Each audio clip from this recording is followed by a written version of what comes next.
Hey guys, and welcome back to new video. This video is the second video of the Kotlin Coroutines playlist, and in this video I'm going to talk about the different ways to launch a coroutine, and also I'm going to explain what is dispatchers and how to separate different threads. Let's get started. Let's have a short review. In previous video I told you why we need a coroutine and why we need threads, but let's check it here as well. Consider I'm going to use this delay here in the body of my main activity class. As you can see, I have error and it says suspend function delay. As you can see here, the public suspend function delay. So this delay is a suspend function. Should be called only from a coroutine or another suspend function. So we cannot use it like this. The most simple purpose that shows that we need coroutines. We need a delay and we need coroutine to launch a delay. So we should call it inside a suspend function. And now I'm going to call my suspend function here.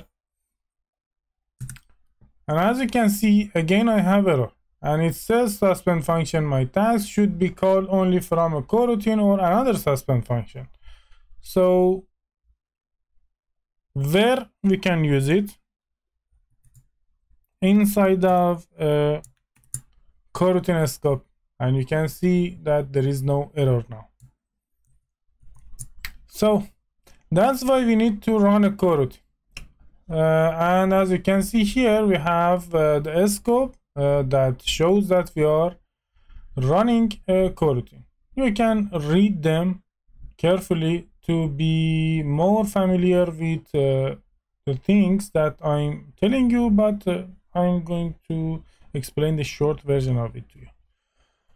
We have different ways to launch coroutines. The main way is to write globalScope.launch. What is globalScope? It's a type of CoroutineEscope that is not tied to any lifecycle in our application. That means it's not connected to any activity. And as long as the application is open and it's working, our globalScope is open and works. So whatever we have in this block works as long as the application is open. So you can use it in the applications, in the part of the applications based on the purpose that you are using this coroutine to have it open all the time. But it causes the memory leak, and you should be very careful about it. The next scope that we can use is lifecycle scope. The lifecycle scope is tied to the activity, and it's a type of CoroutineEscope. As you can see, lifecycle CoroutineEscope is type of this scope. And as long as the activity is open and the activity is working, this life cycle as well works. And whatever we have in this block also works. I forgot to explain what do I have here, why I wrote the codes here. I wanted to show you why we are using the coroutines and nothing else. After this code, this log will be called, and we are passing this short string into this suspend function. After 3 seconds, it will return it to us, and we are storing it inside this result variable and displaying it. And in the logcat, you can see them. Here on the top, I have this scope. globalScope has launched, and down below, it shows after 3 seconds, we have this task, this one, log, and this is the result. Task is done. and that's it. The other type of life cycle, the scope that we have is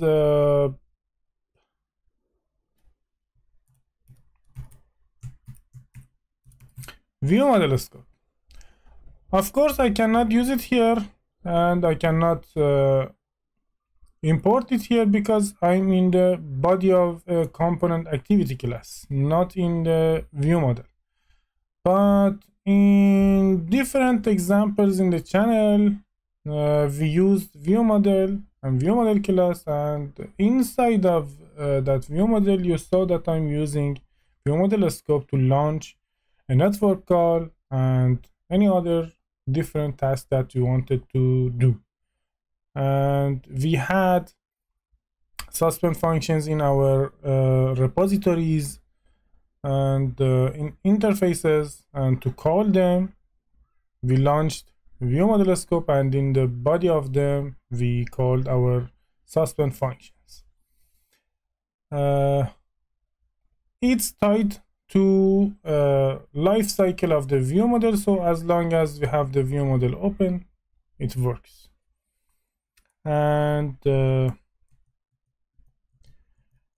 last one, let me copy and paste some codes here to show you another type of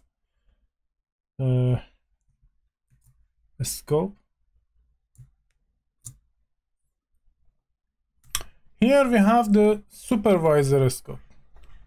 Inside of the body of a lifecycle scope or global scope, we can launch this scope again.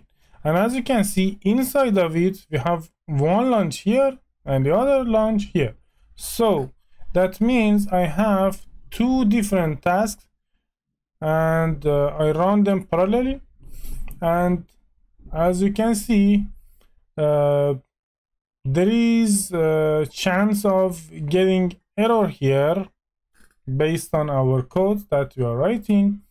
But if we get error here, there is no effect on the second wing of our code. So this process will work normally, and this process will block if we get any code. So when you want to have different tasks parallel, and when you want to have them separately totally, and you don't want any error in each task affect on other tasks, you can use SupervisorEscope. Just like this. If you have any other any error, there is no effect on this wing. And I think that's enough about the life cycles, and now let's take a look at the threads again. Okay. Here again I have the global scope and launch. I can add something else like this: dispatchers and dot main IO default, and I don't care about the last one. Let's start with the main. What is dispatchers main? When we want to launch a process inside the UI thread, main thread, known as the main thread, we are writing this and connecting our scope to the main thread. In some of the videos I used it, like the cat facts, meme applications. The videos that I used retrofit library without using ViewModel, I used this, as I remember. And I told you, when we wanted to display the data, especially on the videos that I used XML UI for them, we wanted to display data on text views. I used to write this to do changes in the UI. So whenever you want to display the received data on the UI, you can use this main thread, and otherwise you may receive error. The other type of dispatcher is IO. It stands for input output. Whenever you want to be connected to the external source to receive or to send data, you can use dispatchers.io.